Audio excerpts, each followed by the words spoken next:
पिताजी पुलिस विभाग में है और बेटा इंडियन नेवी के लिए चयनित हो चुका है। ज्वाइनिंग लेटर आ चुका है और एयरफोर्स के लिए भी सिलेक्टेड है। ज्वाइनिंग 3 महीने बाद आएगी, इसलिए तय किया है कि इंडियन नेवी के लिए ही ज्वाइन कर लिया जाए। मेरे साथ में आज विकास, जो इंदौर के निवासी हैं। विकास, आपको बहुत बहुत शुभकामनाएं बेटा। धन्यवाद सर। विकास, इंडियन आर्म फोर्सेज में जाने के बारे में कहाँ से सोचना शुरू किया था? पिताजी पुलिस में थे तो ऐसा नहीं लगा पुलिस विभाग में बड़े अधिकारी के रूप में सेलेक्ट हो जाएं? सर, पुलिस विभाग में मैं बचपन से बटालियन के अंदर रह रहा हूँ, तो मैंने देखा है कि पुलिस परिवार में एक डिसिप्लिन नाम होता है, एक परिवार में डिसिप्लिन होता है। तो मेरा बचपन से ही एक सपना था कि मैं इसको आगे बढ़ाऊँ, डिफेंस में जाऊँ, भारत देश की सेवा करूँ। तो और बचपन में पापा भी मोटिवेट करते थे कि मेरी तरह ही देश सेवा करना। तो मेरा सपना था कि मैं आर्म फोर्सेस ज्वाइन करूँ। तो आज जब पिताजी का सपना पूरा हो गया है, बच्चे के हाथ में दो सिलेक्शंस हैं, तो किस तरह के मतलब जो उद्गार होते हैं ना, पहली पहली बार जब आप सेलेक्ट होते हो, पिताजी को बताते हो कि पिताजी मेरा नाम फाइनल मेरिट लिस्ट में आ गया, तो वो क्या मोमेंट था? कुछ याद आ रहा है? यस सर, पिताजी बहुत खुश थे। जैसे ही रिजल्ट आया तो मैंने सबसे पहले पापा को फ़ोन लगाया था, पापा मेरे ड्यूटी पे थे, तो वो बहुत खुश हुए। फिर घर पे आए, वो मिठाई विठाई लेके आए, फिर आस पड़ोस में बांटी, बाकी सारे लोग खुश थे। तो मिठाई तो वैसे रोज आती है घर में, पर उस दिन आने वाली जो मिठाई होती है वो एकदम स्पेसिफिक हो जाती है। अब बात करते हैं विकास अपनी तैयारी की यात्रा की। जब भी बच्चा कोई निर्णय लेता है, किसी परीक्षा की तैयारी करना शुरू करता है, तो क्या शुरुआती दौर में उसको फील होता है, कैसा महसूस होता है और उसको अपनी यात्रा किस तरह से आगे बढ़ाना चाहिए? सर, बेसिकली ट्वेल्थ के बाद एक बच्चा बिल्कुल नया रहता है, उसको दुनिया के बारे में कुछ पता नहीं है कि क्या करना है। तो हमारे जो बटालियन में बड़े थे, बहुत सारे थे जो कोचिंग की है उनने और चयनित हुए हैं डिफेंस सेक्टर में।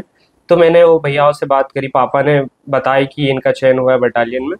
तो उनसे बात की, फिर उनने बताया कि कोचिंग है इंदौर में, ऑफलाइन अच्छी कोचिंग है, सारी चीज़ें अच्छी कंडक्ट कराते हैं, एसएसबी से लेके ऑफलाइन कोचिंग। तो मैं पापा के साथ आया यहाँ पे।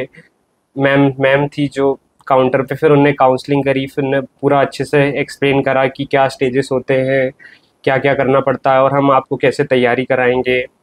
तो बेसिकली उनने पूरा बताया मेरे को। फिर पापा और मैंने डिसीजन लिया कि हाँ, यहाँ पे ज्वाइन करना है। ज्वाइन करा मैंने, फिर डे 1 से क्लासेस आना चालू करा।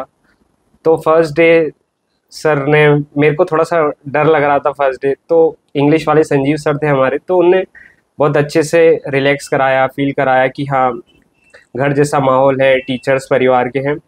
तो वहाँ से मेरा मोटिवेशन हुआ कि मैं रोज़ कोचिंग आऊँ, रोज़ पढ़ूँ, रोज़ डेली टास्क करता था अपना पूरा, जो सर करवाते थे, नोट्स पढ़ता था, जो शीट देते थे वो भी करता था। और घर मेरा बेसिकली बहुत दूर था, 10 किलोमीटर। तो मैं यहीं लाइब्रेरी में पढ़ता था, टिफ़िन लेके आता था, यहीं पढ़ के लाइब्रेरी, फिर रात को घर जाता था। तो इतने अच्छे से वेल स्ट्रक्चर्ड वे में आपने शुरुआत से तैयारी करना शुरू किया? Yes sir. तो क्या पहले अटेम्प्ट में ही हो गया था? नहीं सर, फर्स्ट अटेम्प्ट में नहीं हुआ था। फर्स्ट अटेम्प्ट में मैं आया था तो उसके 2 महीने 3 महीने बाद एग्ज़ाम था, तो इतना प्रिपेयर नहीं हो पाया था मैं, और पैटर्न समझने में, सारी चीज़ें समझने में भी टाइम लगता है। तो फिर फर्स्ट अटेम्प्ट में नहीं हुआ, तो फिर मेरी सर से बात हुई, उनने बताया कि हाँ, क्या करना है अब, फिर वापस से स्टार्ट करना है, जो वीक पोर्शन था फिज़िक्स उसको अपग्रेड करना है। फिर अपग्रेड करा, अच्छे से करा, उसकी प्रैक्टिस करी, तो अच्छा स्कोर हुआ फिज़िक्स में, और ऐसा स्कोर हुआ कि मेरिट की कोई दिक्कत नहीं है। इतना अच्छा स्कोर आ गया। हाँ। तो कई बार ऐसा होता है कि आपको थोड़ा टाइम लग जाता है पैटर्न समझने में, यस सर। थोड़ा टाइम लग जाता है अपने आप को समझने में कि हम कमजोर कहाँ पड़ रहे हैं। Yes sir. जब तक आजमाते नहीं तब तक समझ नहीं आता कि कमजोर कहाँ है। Yes sir. विकास, अब जब नेवी है और एयरफोर्स दोनों हाथों में है, यस सर। एयरफोर्स की ज्वाइनिंग थोड़े दिन बाद आने वाली है, यस सर। क्या लगता है एयरफोर्स के लिए रुकना चाहिए कि नेवी के लिए जाना चाहिए? सर, बेसिकली सेना तो एक ही है, चाहे नेवी जाओ, चाहे एयरफोर्स जाओ, चाहे आर्मी जाओ, देश रक्षा सब में। बस ये है कि लोगों का इंटरेस्ट किस में है, किस में जाना है।